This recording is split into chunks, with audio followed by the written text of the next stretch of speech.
Now this is by no means the final sanding. This was the first sanding. All I wanted to do was just get those joints nice and flush.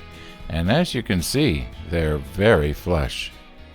By the time I get through sanding this thing, I'll have probably worked myself up to 600 grit sandpaper. And it's going to be silky smooth, except for the pores in the wood, of course.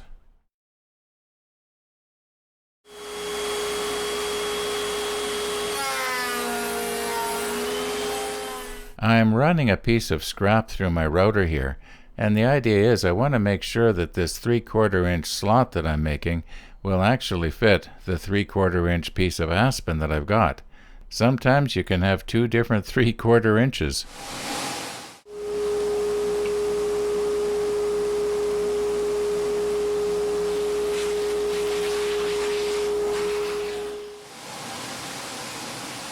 I want to make a slot in this box the same way as I did in the piece of scrap wood, and for one of them it has to be right up the center, so I'm sort of eyeballing the center here. Now you can probably hear my homemade air cleaner going in the background there. Without it, there'd be a lot of sawdust in the air. And this wood, this monkey wood, it's a lot like mahogany. It's very, very powdery. Cuts like mahogany, feels like mahogany, and to a certain degree looks like mahogany.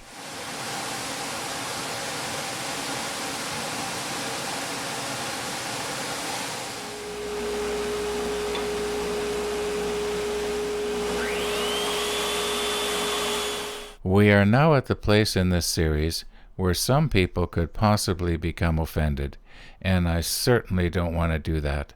I fully understand that there are some people to whom this symbol is an offense, and I don't mean that to be. This is the way I was brought up. I make no apologies for it, and I'm not going to talk about it anymore. Let's just finish this little box. Now you can see why I wanted that slot just exactly the right size. This aspen should contrast real well against that dark monkey wood. Now all I have to do is make sure that I cut the aspen piece just a little bit thicker than that. Now it's kind of interesting here. There already is a cut that was started. I didn't do that today. Probably did it months ago. And as it turns out, it's pretty much in the exact right place, so I may as well just continue on. So I just adjusted my fence to match that.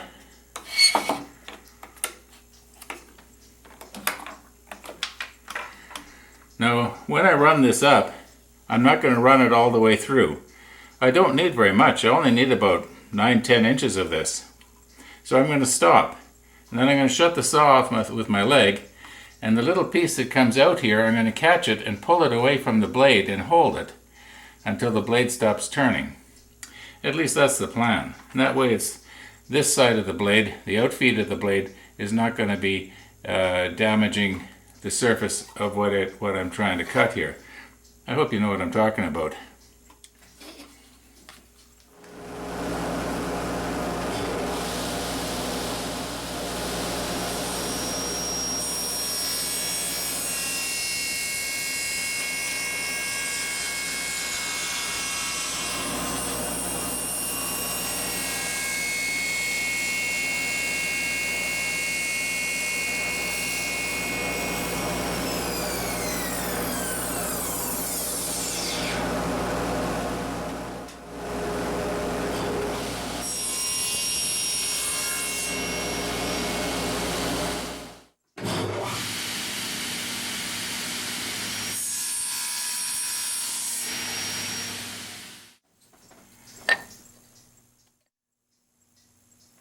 Now these cross pieces, they'll be sanded down later, so they can be a little bit on the long side.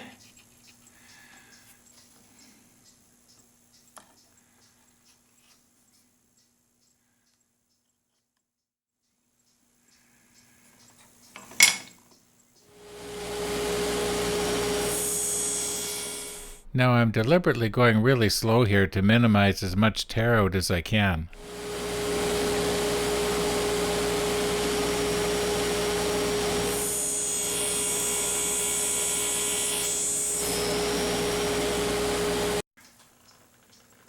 Now normally if I was to glue something like this into a slot like this, I would not only apply the glue here, I would also apply it on the sides of the slot, like this. However, because this is such a very tight fit, I don't think I need to do that. I'm only going to put it on the bottom of the joint and then press it down, leave it overnight.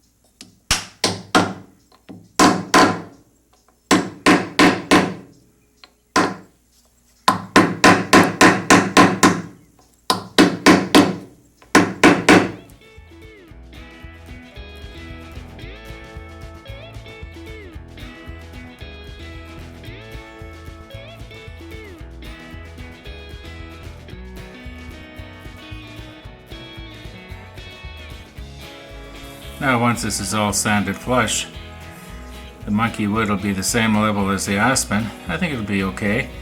I do know from experience though that the dark sawdust from the monkey wood, it's like mahogany, will get into the pores of the aspen and darken it slightly, but not real bad.